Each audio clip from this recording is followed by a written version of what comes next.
In an ideal world, we would all be simply shooting at ISO 100 and get super nice and sharp and clean photos with no noise. But that's not really how it works in reality, does it? As bird and nature photographers, we're often confronted with difficult conditions and bad light. However, at the same time, these are often the moments where we take our best images.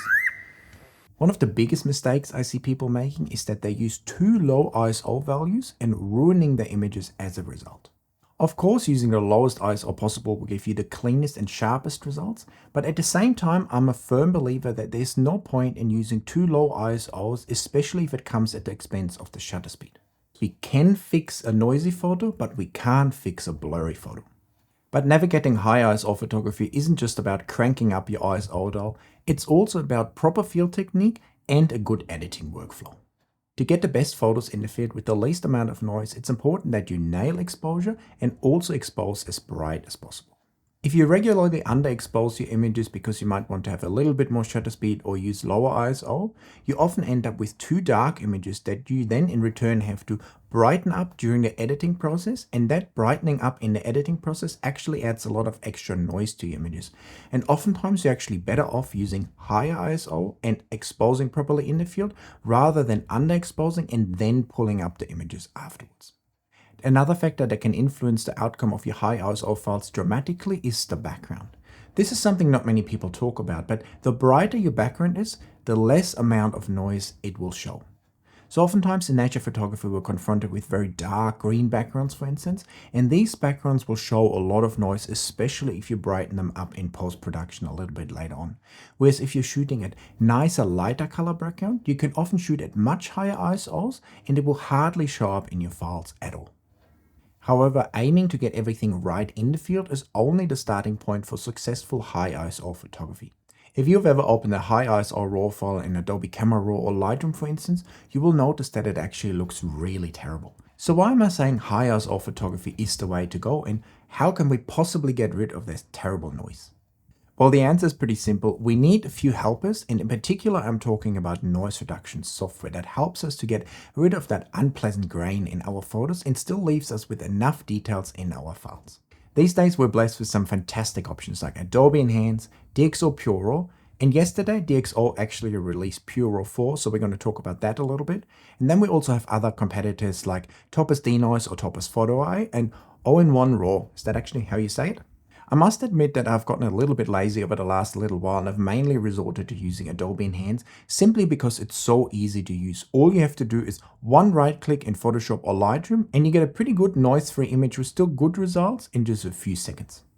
My go-to in the past has definitely been DxO Pure Raw, and it still often delivers slightly better results, but the ease of use is often something that has drawn me into using Adobe Enhance, especially when the images didn't have too much noise in them. I don't typically use Topaz Photo AI or All-in-One RAW in my workflow, but I do use a bit of Topaz Denoise at the end of my editing process if I do feel like there's a bit too much extra noise in my photos. We will look at a few examples later, and you may see why I'm often leaning towards Adobe Enhance and DxO Pure Raw.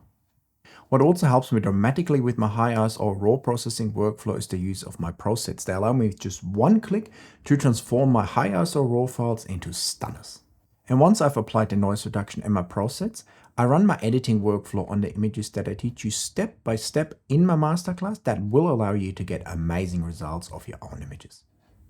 So if you want to get beautiful images and become more confident when it comes to image editing and get the best results possible, I would highly recommend that you check out my presets, my masterclass, and my brand new brush pack down there in the description.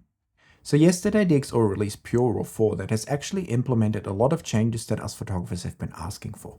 So I'm actually excited in this video to see how it will perform and if it's actually better than Adobe Enhance, DxO Pure Raw 3, and the other competitors like Photo AI and All-in-One RAW. When we open up DxO Pure Raw 4, we can see some fantastic new changes. First of all, we can have a preview now. And the biggest change that's kind of hidden below the Advanced tab is that we can actually throttle how much noise reduction is applied and how much detail we want to preserve in our images. So having that strength slider is definitely a welcome addition. It will help us a lot in refining how much noise and details we need in our images. From there, we also have the optical corrections. I usually leave most of them activated, and I also apply the soft sharpening. And then there's another interesting tab a little bit further down when it comes to the lens distortion, where we can select how you want DxO Puro to crop our images. With most other programs, we don't get these options. Whereas this DxO now, we have the option to actually not crop the images at all with the lens distortion applied. That means that we will likely have some black corners that we will need to fill in Photoshop, but at the same time, this will give us the maximum space in our images to work with. So in crucial situations where you might have not much space on the edge of your frame, this could definitely be helpful. And this is, for instance, something that Adobe doesn't offer us. They will just simply crop into your images a little bit when you apply any lens corrections. Another thing I noticed that DxO Puro now has a lot more optical modules available. In the past, it wasn't always easy to pick the right lens and camera combination. Actually, it was often quite wrong, whereas now it has a good selection of files. The only downside with DxO Puro and a lot of other noise reduction softwares compared to Adobe is that they always lack a little bit in support of new cameras. With Adobe, it's basically always available straight away, whereas, for instance, I tried to open a few A9 Mark III RAW files in DxO Puro 4, and at the moment, it couldn't open it. I'm sure it will be added later on, but there's always a little bit of a delay when new cameras come out. But enough with the talk, let's look at the RAW file that I took in the mangroves here on the Sunshine Coast with the Nikon Z8 and the 600mm PF lens. It's of a little tiny mangrove Chirigony, and it was already getting quite late in the day, so I had to use very high ISO to be able to somehow still get a sharp photo of this little twitchy bird jumping from branch to branch. I told you before how well my presets work on these high ISO files, and this is another great example where you can see with just one click how much extra nice colors and details I can get out of the file with the application of my Vibrant More Contrast preset. So I ran this image through DxO Puro 3, DxO Puro 4, Adobe Enhance, Topaz Photo AI at all-in-one RAW. When we look at the results, I think that Adobe Enhance at 50% strength and DxO Puro 4 give me the best overall results. DxO Puro 3 may actually give me slightly more details, but at the same time, the overall RAW file isn't as clean and there's some more blotchiness in the background and it just doesn't look overall as pleasant. Adobe does a very good job in maintaining the detail in the bird, but it gives me a bit more noise in the background. DxO Puro 4 actually gives me the nicest overall file that still has a good amount of detail in it as well. Both Topaz Photo AI and all-in-one RAW seem to show a lot more blotchiness in the photos, and there's a little bit of color bleeding from the edges of the bird into the background. And overall, I feel like the other results are a little bit better. I'm not saying any one of these programs is actually bad, and they all give us some pretty stunning results considering how dark the image was and how high ISO I had to use, but I think DxO Puro 4 and Adobe Enhance definitely give me the results that I would prefer the most. And if you want to try DxO Puro 4 yourself, I've linked a free trial for you down there in the description. You may wonder what the best settings are in Puro 4 now that we have a luminosity slider and can also adjust the amount of details that we want to preserve in our images. Now, naturally, we would want to preserve as much detail as possible in the files, but that doesn't actually seem to have given me the best results, and actually the standard settings seem to do the best overall job. So most of the time I would stick to these settings unless I feel like they don't do a good job and I need to tweak something a little bit. So going forward, I will actually feel forced to use DxO Puro 4 more in my workflow again. I know from time to time I'll be lazy and I just stick to Adobe Enhance if I'm just shooting at ISO 1600 or 3200, but I feel like at the much higher ISO, I definitely get an advantage by using Puro 4 because it will remove more noise from my background. If I wanted to remove the same amount of noise in Adobe Enhance and also maintain the details in the bird, I would actually have to develop the same RAW file twice. Once with the high setting for the background and once with a low setting for the bird, and then brush the background into the photo in Photoshop to give me a background that has not much detail and a bird that still has some detail. Now, of course, you can do that, but then at the same time, it's probably much quicker to actually just run DxO Puro 4 and get a pretty good overall result. When it comes to the processing time, I was pleasantly surprised that DxO Puro 4 and the new DPROM XD Mod 2 doesn't actually seem to use any more time than DxO Puro 3 in the other mods. So I'm still around 20 seconds processing time on my M1 Max MacBook Pro. So that's very usable and about the same amount of time that it takes me with Adobe Enhance as well. Topaz Photo AI and especially all-in-one RAW work faster, but at the same time, as we've seen so far, they don't give me the most desirable results.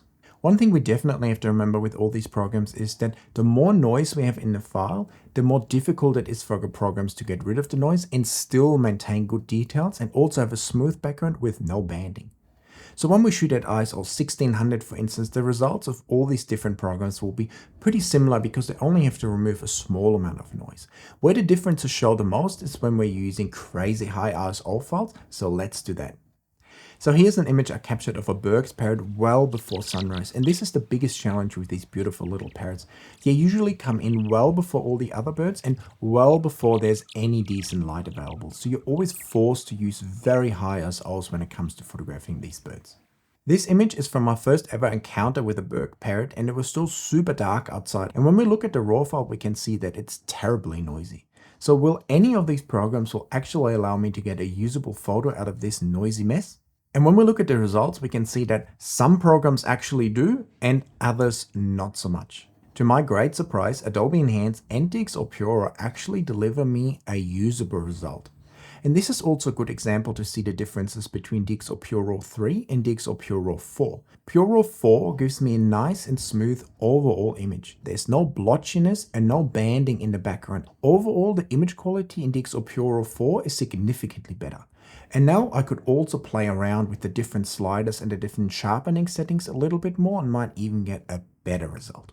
Adobe Enhance also does a pretty good job here. It maintains details reasonably well, but at the same time there's a lot more noise in the image, so I would definitely have to develop the raw files twice to get a decent result with Adobe Enhance that removes enough noise from the background. So it seems like that the higher the ISO, the more DxO Pure Raw 4 actually shines and kind of separates itself a little bit from the competition with clean files that still have good details.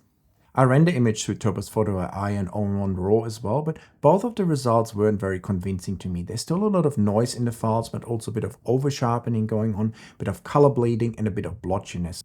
On the other hand, I must say though that Adobe Enhance and especially Pure Raw 4 really surprised me in how much I could get out of a photo like that taken in totally crazy and dark conditions. So while Adobe Enhance is probably still the easiest to use program overall and also the most cost effective, especially if you already have an Adobe subscription, I do feel like that DxO with Pure Raw 4 has taken back the crown as the best noise reduction software available.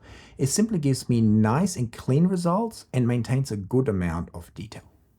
So what's your go-to noise reduction software? Are you convinced by the changes in DxO Pure Raw 4 to upgrade or maybe consider buying the program? Make sure to let me know in the comments. If you enjoyed this video, also please hit that like button, check out my channel membership and hit that subscribe button, and I will see you guys in another video very soon. Bye!